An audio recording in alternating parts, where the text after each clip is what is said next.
de Freerider49. Manon se fait la porte-parole pour me poser des questions. Donc Manon va faire le job, en espérant qu'elle le fasse bien. Ok. Parle-nous de toi. Déjà, qui es-tu? Je suis Zombie Biche, alias donc Nana, c'est mon surnom, parce que je n'aime pas qu'on m'appelle par mon prénom. D'où viens-tu? D'ici, de la région PACA. Qu'est-ce que tu fais? De la moto. Ah, c'est pas de la poterie? Depuis combien de temps tu es motarde? Toujours baigné dans le monde de la moto. C'est une passion qui m'a été transmise par mon papa. J'ai passé mon permis à mes 18 ans, donc ça fait 10 ans. Ah, t'es vieille.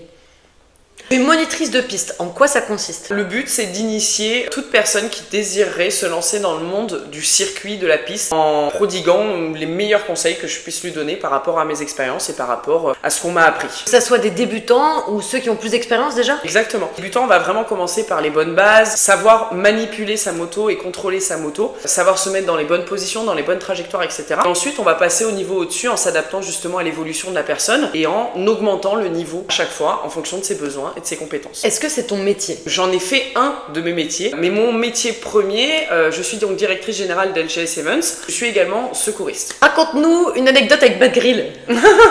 Elle est à tomber par terre. Elle a pas roulé donc sur le circuit du Luc et madame, dans une voie d'accélération, décide de chauffer ses pneus en freinant, ce qu'il ne faut pas faire. En coaching, je vous expliquerai. Donc elle a freiné, malheureusement, j'étais un peu trop derrière elle et pour l'éviter, Paf, ça fait un impact. ça a fait du choc à pic. Ah oui. C'est Carglass, Carglass, c'est choc à pic.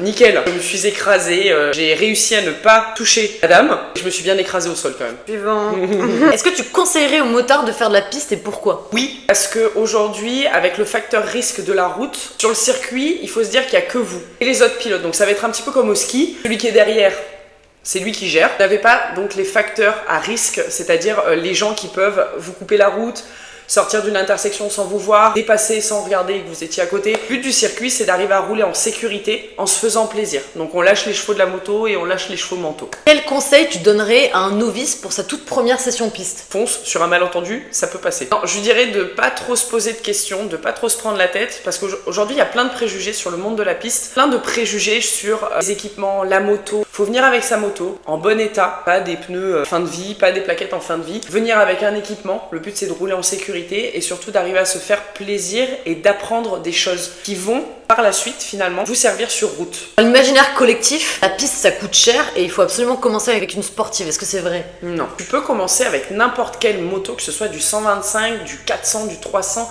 du 600, du 1000, roadster, sportive, peu importe. Tu as des gens qui préfèrent rouler en roadster, qui sont beaucoup plus à l'aise et qui franchement roulent très très bien. La piste, c'est ouvert à tout le monde, à tout type de moto. Nous, en stage, on a même des Goldwing quoi. Les mecs, ils passent un super moment parce qu'ils sont juste là pour se faire plaisir, pouvoir accélérer en sécurité, pouvoir apprendre de leur machine. Donc non, il n'y a pas de critères particuliers ou de moto particulière pour commencer la piste. Le but, c'est de commencer avec une moto en bon état. Il ne faut pas se mettre en danger ou mettre en danger les autres. Du coup, est-ce que ça coûte cher? C'est un budget. Quand tu as plusieurs types de journées, pas des journées de roulage qui sont par exemple donc de l'ordre de 120 € la journée. Viens avec ta propre moto, tu passes une journée à rouler donc dans ton groupe et après tu as d'autres types de journées donc qui sont un petit peu plus chères mais parce qu'elles ont un encadrement beaucoup plus important. C'est vraiment un stage privilégié et personnalisé. Il n'y a que 30 personnes sur toute la journée. Vous avez les moniteurs qui sont avec vous pour vous aider à progresser au mieux. Donc oui, c'est un budget. Tu peux t'y retrouver facilement. Perso, je préfère faire une journée piste que 3 sorties balades sur la route quoi, On en est fait. d'accord. Est-ce qu'il est possible de louer une moto pour sa première fois sur piste? Bien sûr. Par exemple, chez les Vikings, on propose de tout type de cylindrée pour justement les gens qui souhaitent s'initier, qui ont peut-être l'appréhension des gros cubes ou quoi que ce soit, va du 125 jusqu'au 1000 cm3. Du sportif,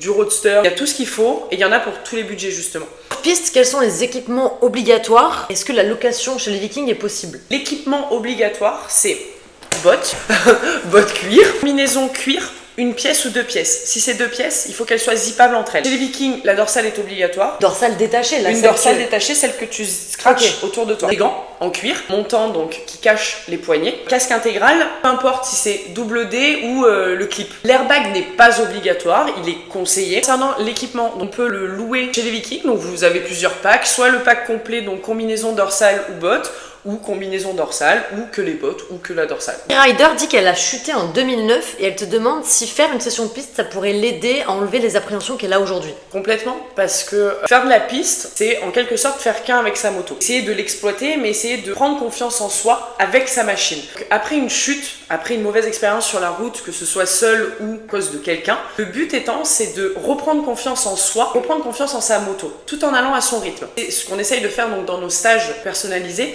où vraiment le moniteur s'adapte au pilote. On va vraiment à votre rythme, il n'y a rien qui est imposé.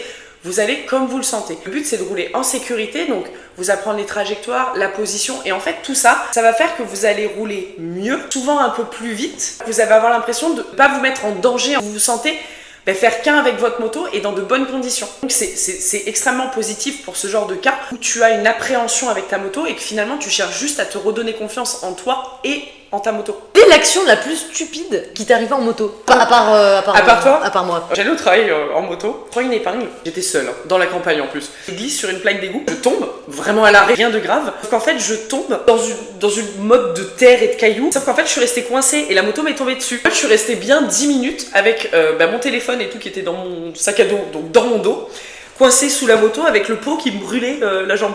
C'était une vieille moto donc très lourde. Une dame fantastique qui est passée à ce moment-là. D'ailleurs, je vous fais un gros bisou. Franchement, elle a été adorable. C'est vraiment mon anecdote nulle. Comment partages-tu ta passion avec tes enfants? J'ai toujours eu l'appréhension de les emmener sur circuit. C'est quand même dangereux, il y a des motos qui roulent, il y a beaucoup de passages. Et puis moi, quand je vais rouler, il faut gérer les enfants. Cette année, j'ai fait le premier essai. Je les ai emmenés avec moi à Aragon. J'ai passé le meilleur week-end de toute ma vie. Deux choses les plus importantes dans ma vie qui étaient réunies. Il y avait une dizaine de personnes dans le box. Et en fait, les petits, ils checkaient tout le monde dès qu'ils partaient en piste. Ils aidaient à mettre les couves, à mettre les béquilles. C'était vraiment génial et je leur ai pris une petite moto comme ça, on va aller en faire sur le parking. 2023 se termine.